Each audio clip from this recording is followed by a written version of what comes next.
Oi, tudo bem? O Brasil é o quinto maior usuário de internet do mundo, são mais de 50 horas semanais. Só nas redes sociais ficamos em média 30 horas semanais, enquanto o restante do mundo 18 horas. De alguma forma, esse comportamento afeta a nossa saúde mental? Sobre o tema, eu converso com o psiquiatra Paulo Teichmann. Ele fala conosco aqui de Curitiba. Tudo bem, Paulo? Olá, Edenilson, tudo bem?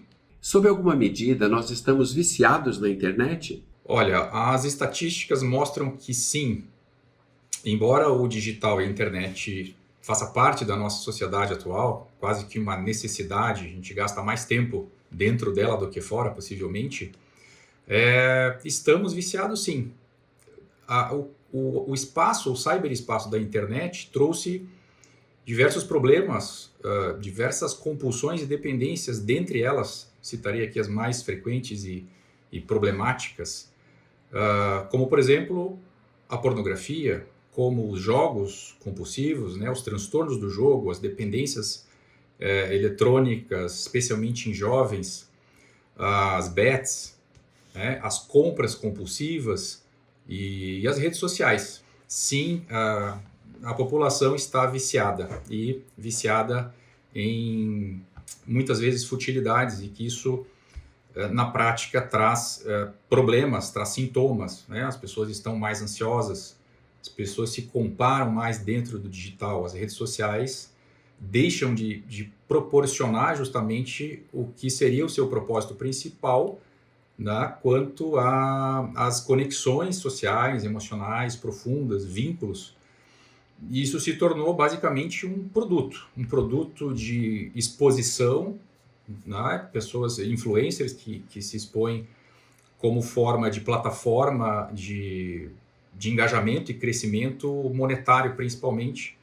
Né? Isso leva a população a um estado de frustração, de se comparar e muitas vezes, ou na maioria delas, se frustrar por não atingir aquele ideal, aquele mundo perfeito, aquele corpo perfeito.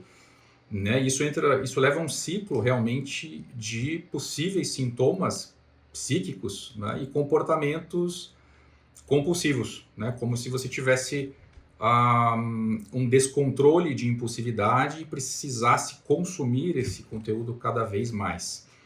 Né? Especialmente para o público jovem, né? Que seria um perfil mais vulnerável, onde o sistema nervoso central ainda não está completamente maduro, né?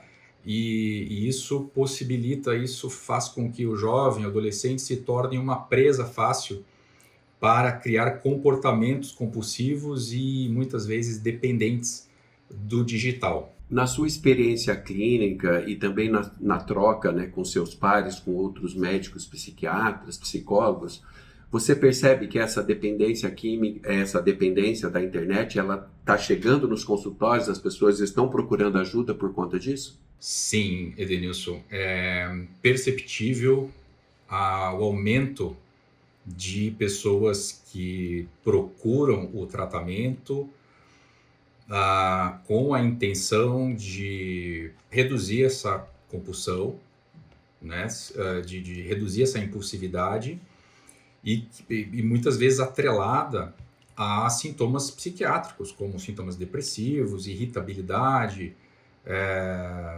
descontrole comportamental em outras áreas, aumento do consumo de substâncias psicoativas, álcool, drogas, né, enfim.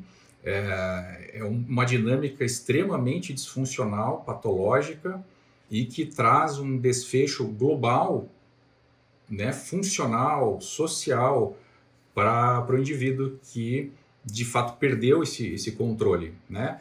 A dinâmica das dependências digitais, né, seja a dependência da internet em si, ou dependência de jogo, dependência de jogos eletrônicos, está muito atrelada ao mecanismo da própria dependência química, no qual o sistema de recompensa é o local, né, o circuito mais impactado e prejudicado. Então, é nesse sistema de recompensa que tudo acontece. Né? Hoje a gente classifica as dependências digitais como um transtorno do impulso, ou seja, a pessoa perdeu a capacidade de gerir o seu próprio controle, ela perdeu a capacidade de resistir ao impulso de se envolver em algo no mundo virtual a despeito dos possíveis prejuízos e perdas que aquilo poderia causar. Né? O exemplo bem atual e problemático que a gente tem percebido isso, vivenciado isso na prática clínica, nos nossos consultórios, são as bets, né? As apostas esportivas. Isso de fato se tornou uma epidemia, um problema de saúde pública real, concreto, talvez até mais importante hoje do que uma dependência química, né, em termos estatísticos no Brasil. Então, temos observado, sim, esse aumento, Edenilson, e de forma progressiva, né, de forma crescente. As pessoas deixaram de perder o medo porque chegaram num estado de colapso. O colapso financeiro, o colapso emocional, o colapso familiar, né? Então, muitas vezes, eles, quando não vêm por conta própria, vêm por iniciativa e pressão familiar, né? E na iminência, muitas vezes, de um divórcio, na iminência de perder seu emprego e outros conflitos familiares. E o bom que, né, de fato, eles têm procurado e existe um tratamento amplo, complexo, obviamente, mas existem abordagens farmacológicas, né, que são também utilizadas para outras dependências e compulsões. Essas medicações têm um potencial muito interessante de trazer esse equilíbrio de impulso novamente, né, de restaurar essa circuitaria cerebral quanto ao retorno fisiológico né, fazer com que a pessoa realmente passe a se conter emocionalmente e a resistir melhor à vontade, ao impulso, o desejo né, de apostar, ou de perder, ou de comprar, muitas vezes. Então, além das medicações, né, obviamente, a terapia, a psicoterapia comportamental, a psicoterapia cognitivo-comportamental, especialmente, é indicada nesses casos para a pessoa recriar mecanismos, né, de ferramentas e ressignificar muitos pensamentos distorcidos e disfuncionais que até então estavam sendo prejudicados por esse processo de dependência. Você falou da depressão, né? Como que essas compulsões, além da depressão, também afetam a nossa saúde mental? Que outros sintomas as pessoas acabam apresentando? Vamos entender que um paciente hipotético aqui nos procurou por aposta esportiva compulsiva. Ele começou de forma aleatória, despretensiosa, ouviu de um amigo e baixou o aplicativo e começou a jogar. Ali a gente está diante de uma ratoeira, né? Então, se a gente caiu na ratoeira, a gente não consegue, boa parte das pessoas não consegue mais sair. Por quê? Porque é uma plataforma extremamente inteligente no âmbito de acessar estruturas emocionais e cerebrais, das quais muitas vezes a gente está suscetível a isso. A pessoa às vezes já tem uma predisposição endógena, genética e psíquica vulnerável para esse tipo de compulsão e dependência. E isso vale muitas vezes para outras drogas ou para outras compulsões. Então, voltando na situação hipotética, ele começou a jogar e começou a perder, né? Na tentativa de recuperar as perdas, ele repete o comportamento, ele joga e chega um momento em que ele deixa, né, em detrimento às obrigações, às rotinas, às responsabilidades, trabalho, família, ou seja, um tempo de qualidade na sua vida pessoal, ele passa emocionalmente a canalizar tudo isso para o jogo, esperando a próxima possibilidade de apostar, né, criando aquela expectativa, ou seja, ansiedade para repetir, para jogar, na expectativa, né, uma ideia falaciosa de ganhar ganhar um valor maior para recuperar a perda anterior. Então, ele entra num ciclo que a gente chama de perseguir a perda, né, ou loss chasing é um termo que é usado para isso, ou seja, a pessoa fica viciada em tentar recuperar. E isso acaba entrando num ciclo interminável até o momento do colapso total, de perda completa financeira, de divórcio, às vezes demissão e etc. Então, veja, você imaginando esse exemplo, você começa a entender a amplitude do prejuízo emocional, né, e psicológico que esse paciente começa a apresentar. Então, sintomas depressivos, sim, porque está atrelado à culpa, arrependimento, né? Por que eu fiz isso? Por que eu não usei esse dinheiro para outra coisa? Por que eu não investi? Pressão familiar, né? Então, a esposa, a família, o trabalho, ele começa a chegar atrasado, ou seja, ele começa a ter prejuízos funcionais, produtividade, o sono também começa a ficar prejudicado, ele vai dormir mais ansioso, ele acorda preocupado.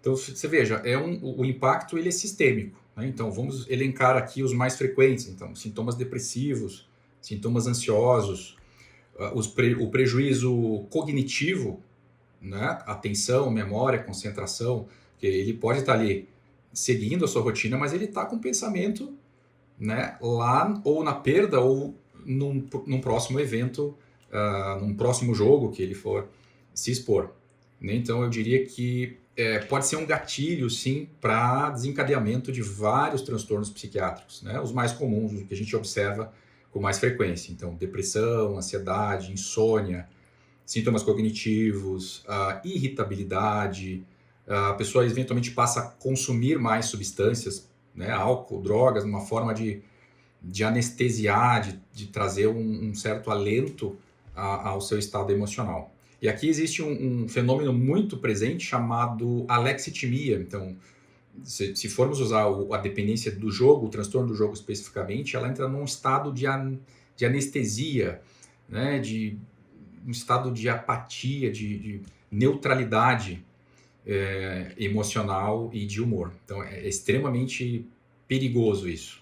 Paulo, segundo dados do Ministério da Saúde, os atendimentos por compulsão de jogos aumentaram 17 vezes nos últimos 7 anos. Se tornou um problema de saúde pública.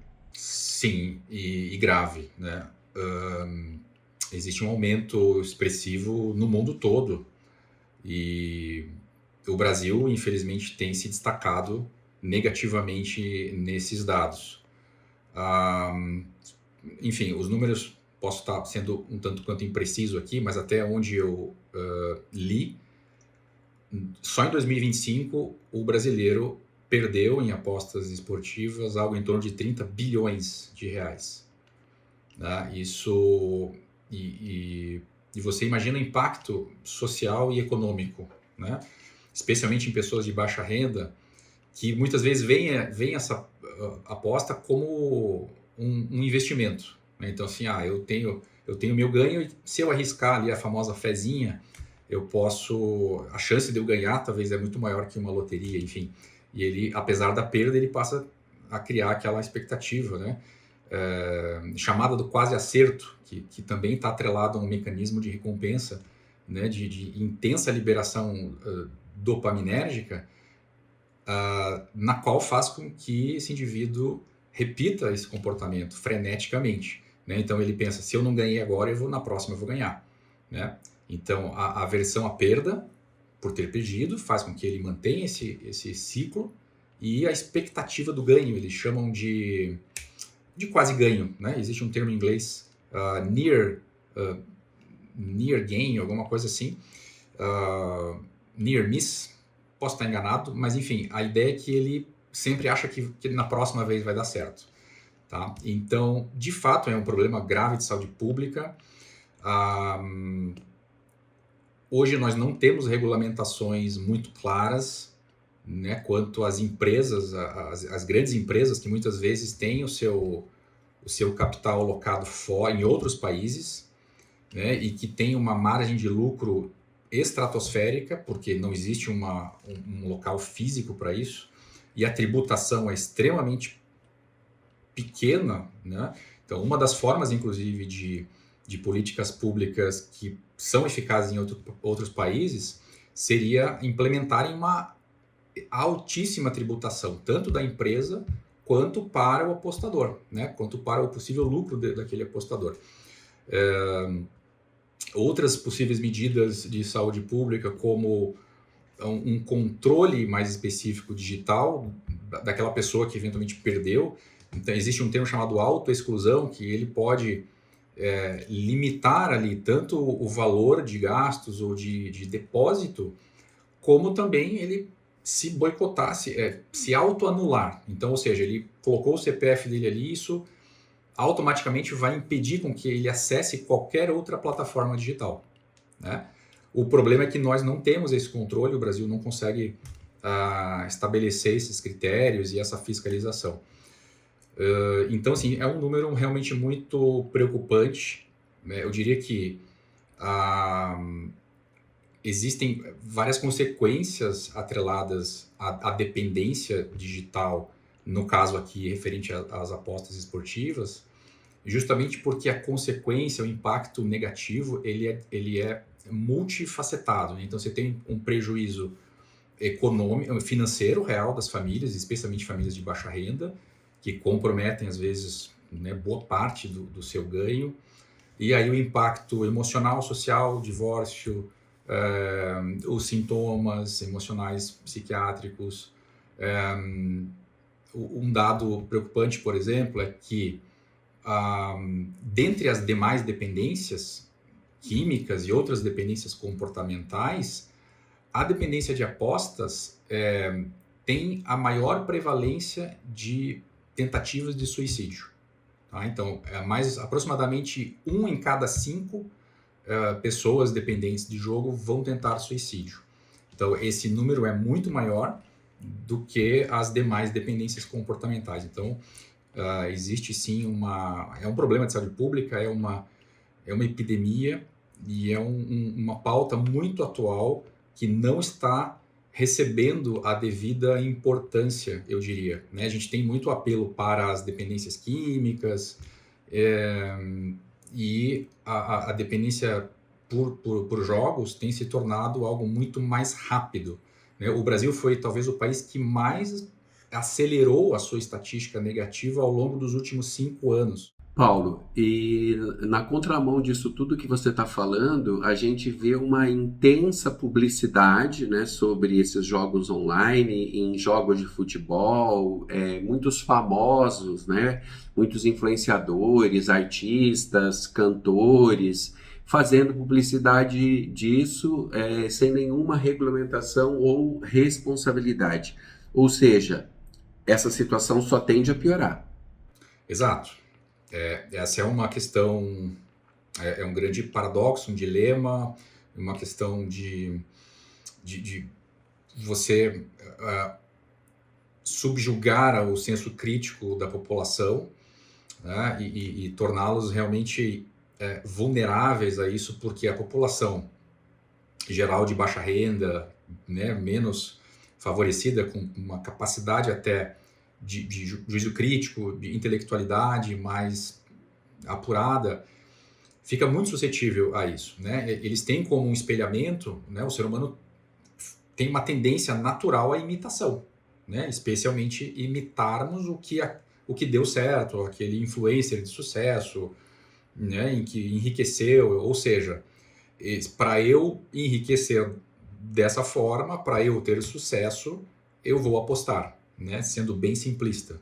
Se eu me identifico com um influenciador do Instagram que faz propaganda de determinada casa de aposta e tem tudo que tem, chegou a tantos milhões de seguidores, aquilo transmite uma segurança, né? E de fato é isso provado cientificamente, ou seja, o fator de aprovação social, isso, o cérebro interpreta aquilo como algo seguro, né? Então, se aquele influenciador está apostando, está fazendo propaganda, isso traz segurança, né? Então, existem vários mecanismos atrelados a esse tipo de marketing que favorece o escalonamento, o aumento expressivo de apostas pela população.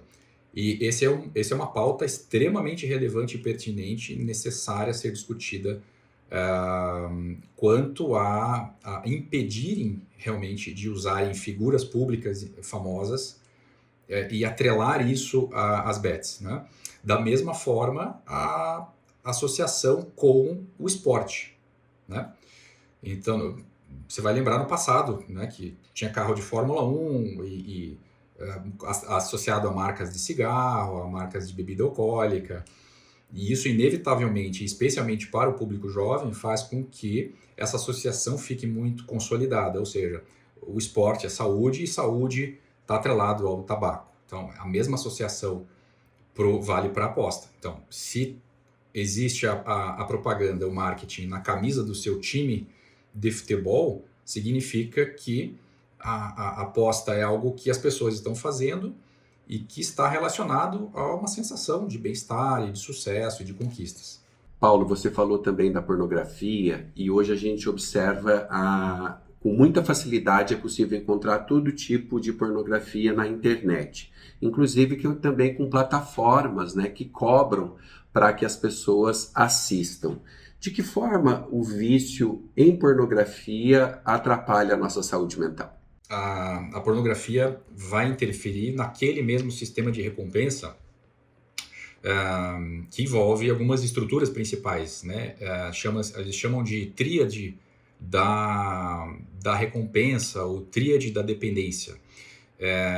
Isso se relaciona com estruturas como a área tegmental ventral, núcleo accumbens e o córtex pré-frontal. Ou seja, eu recebo um estímulo, existe uma informação, um estímulo teoricamente interessante, prazeroso, o cérebro processa aquilo, cria uma memória afetiva, emocional, de prazer, né? Aí vem a questão, a famosa dopamina. Então, não é só a dopamina, mas a dopamina é uma das principais vias que cria essa conexão de memória intensa emocional com o prazer, ou seja, aquele estímulo passa a ser reconhecido e associado como algo muito prazeroso e estimulante, no qual deve ser repetido, né? Então, ele é acessado por essa região,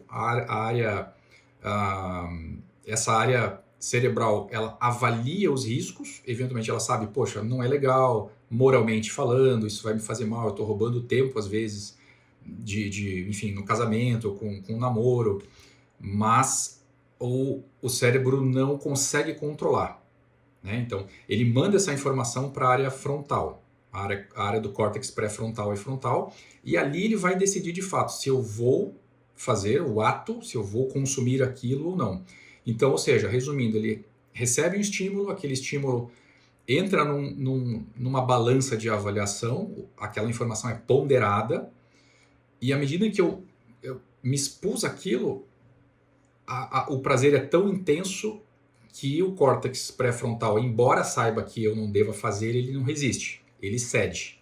E isso se repete. E essa repetição dessa estrutura acaba consolidando essa memória de prazer e de busca, né? E as consequências são exatamente as mesmas de outras dependências. Porém, como é algo que não envolve necessariamente perdas financeiras ou comprometimento físico, né, como uma droga ou álcool, o prejuízo em tese ele é menor, mas não menos relevante quanto a tempo de tela, quanto a, enfim, outras questões emocionais, culpa, arrependimento, mentiras compulsivas, né? E eventualmente situações constrangedoras para a pessoa. Paula, a pornografia, né, ela cria um mundo que fica quase que no plano do inatingível devido aos atores, né, os profissionais que atuam ali naquele setting, e em certa medida isso também se transpõe para as redes sociais, né? As pessoas ficam se comparando muito e se esquecem que, na verdade, aquela postagem é um recorte que a pessoa fez da vida dela num determinado momento específico. As redes sociais, né, Instagram, Facebook, TikTok, também viraram um problema, né? Muito. Exatamente, Denilson. Da mesma forma, a- as plataformas digitais, como as redes sociais, né, Instagram e TikTok, até YouTube, embora não seja necessariamente o intuito de interação social, foram desenvolvidas de forma extremamente inteligente para nos manter aprisionados, de certa forma, aquele sistema. Ou seja, quais são os recursos mais utilizados para que isso funcione? Então, a velocidade da informação, o cérebro processa aquilo, ele consome essa informação e o estímulo de maneira muito intensa e muito rápida, como uma droga, e por isso vai querer repetir, vai querer ficar imerso naquele cyberespaço, naquele mundo virtual. E dentro desse mundo virtual, existe exatamente o que você comentou, existem um mundo fantasioso onde a pessoa vai postar ou vai expor basicamente aquilo ou que ele quer vender ou que ele quer mostrar como sucesso, como conquista, né? Então, ou como uma propaganda de si mesmo. E então, assim, essa velocidade, essa armadilha que foi desenvolvida propositalmente faz com que a gente fique realmente compulsivo, pelo menos, por isso. O Instagram, falando particularmente do Instagram, tem a questão, né, tem a questão dos likes, das curtidas, tudo. No Facebook, antigamente, tinha um pouco mais isso. As pessoas ficavam ansiosas por essas curtidas, elas ficavam na expectativa dessas aprovações, desse reconhecimento, né? E embora o Instagram não tenha a mesma dinâmica, a sistemática é muito proporcional. Então, eu tenho quanto mais seguidores, quanto mais curtidas, quanto mais visualizações, isso teoricamente traria mais satisfação para o cliente que está consumindo. Por outro lado, as pessoas que não têm tanta visualização, que não têm o sucesso esperado, né, que não tem o engajamento, que não é tão visualizado, acaba se frustrando. E aí que vem o problema, né? Existe um termo chamado FOMO, que em inglês significa Fear of Missing Out, ou seja, a sensação de estar fora do que está acontecendo de verdade. E esse fenômeno, especialmente para o jovem, adolescente, traz um sentimento de vazio, de inadequação, de ruptura, de estar desconectado do mundo real, entre aspas, naquele mundo virtual. E esse fenômeno está associado a vários sintomas, dentre os quais a gente comentou aqui: comparação, frustração, medo, insegurança, baixa autoestima, aumenta o risco do próprio isolamento social, ansiedade, evitação, né? Ou seja, até comparação quanto ao corpo das pessoas, né? Então, você admira aquele influenciador, aquela influenciadora, e ela tem o corpo, ou ele tem o corpo perfeito, tem a vida perfeita, é um mundo ideal, então é isso que eu quero. Mas eu quero, né? Eu quero, mas eu não consigo. Se eu não consigo, e vem essa avalanche de sentimentos negativos. Que políticas públicas você acha que poderiam ser adotadas para minimizar esses problemas, né? A gente já teve uma iniciativa da proibição do celular no ambiente escolar, né, até o ensino médio, mas que outras coisas você acha que poderiam ser feitas? A gente acaba terceirizando muita coisa, ou para o Estado, ou para regulamentações, para leis, enfim. Mas eu entendo que a gente deve assumir mais a responsabilidade. A gente deve assumir mais o nosso controle, a nossa autonomia de abrir, né, consumir, ler, buscar aquilo que compete a nós, aquilo que é devido, né, dentro dos nossos princípios, valores e objetivos. O problema é que isso não acontece da mesma forma, analogamente, ao nosso estilo de vida, né, à nossa saúde. Então, quais seriam, por exemplo, quais seriam as políticas públicas para a prevenção de outras doenças ou de outras dependências, né, não comportamentais? Claro, devem existir, a gente precisa discutir isso. Porém, as pessoas a população, na maioria das vezes, não assumem essa responsabilidade, esse autocuidado, né? Então, metaforicamente, ao objetivo de uma pessoa a perder peso, uma pessoa obesa e quer perder peso. Ela não pode terceirizar essa responsabilidade necessariamente, ou toda ela, para outras pessoas ou outros mecanismos, outros tratamentos. Ela precisa se conscientizar, ela precisa mudar o estilo de vida, ela precisa fazer uma dieta, né? Claro, buscar o tratamento devido, se necessário. Mas há necessidade desse filtro comportamental e de autogestão, né? Tanto do tempo quanto do seu comportamento. Nesse sentido, existe a necessidade, como dito, para essas políticas públicas e regulamentações, mas a gente sabe que na prática isso é muito subjetivo e falho, né? Não existe um mundo ideal, não existem políticas públicas perfeitas, e isso se mostrou realidade na maioria dos países, para não dizer quase todos, e para vários outros problemas, como a dependência química, né? Existem casos de sucesso e de eficácia para determinados tipos de droga, né? O Canadá aplicou uma política pública que se mostrou um pouco mais eficaz para tal substância, enfim, Japão. Então, cada país faz as devidas adequações para um perfil diferente de transtorno.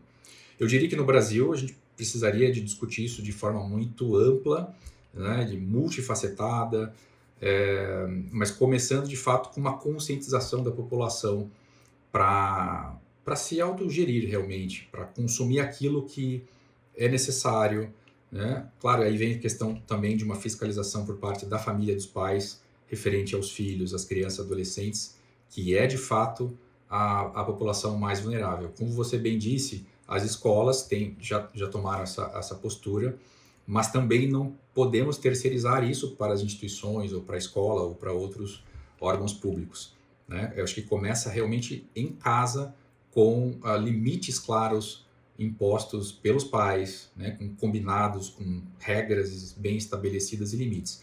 O limite é um dos fatores mais importantes, né? Então, o próprio Instagram tem ali a sua parte de você limitar o seu tempo por dia, né? Claro que ele não vai bloquear totalmente, você é o gestor ali do tempo, né? De permitir ou não ativar essa função. Mas é uma das formas, então estabelecer limites, né, de horas, fazer períodos de detox digital, desassociar momentos relevantes e rotineiros de vida com o uso do celular. Então, por exemplo, a pessoa que costuma almoçar vendo rede social, ela deve, né, tirar esse celular da mesa. O momento de dormir é muito importante. Então, o momento de sono, você ali 1 hora antes, você já deixa o celular de lado. E eu vejo isso também, vejo muitos pacientes intencionalmente fazendo isso de forma espontânea. Olha, eu estabeleci um limite, o conteúdo eu vou desabilitar, o algoritmo ali eu vou tentando, né, clicar que aquilo não é para mim, que eu não quero, não é o meu perfil.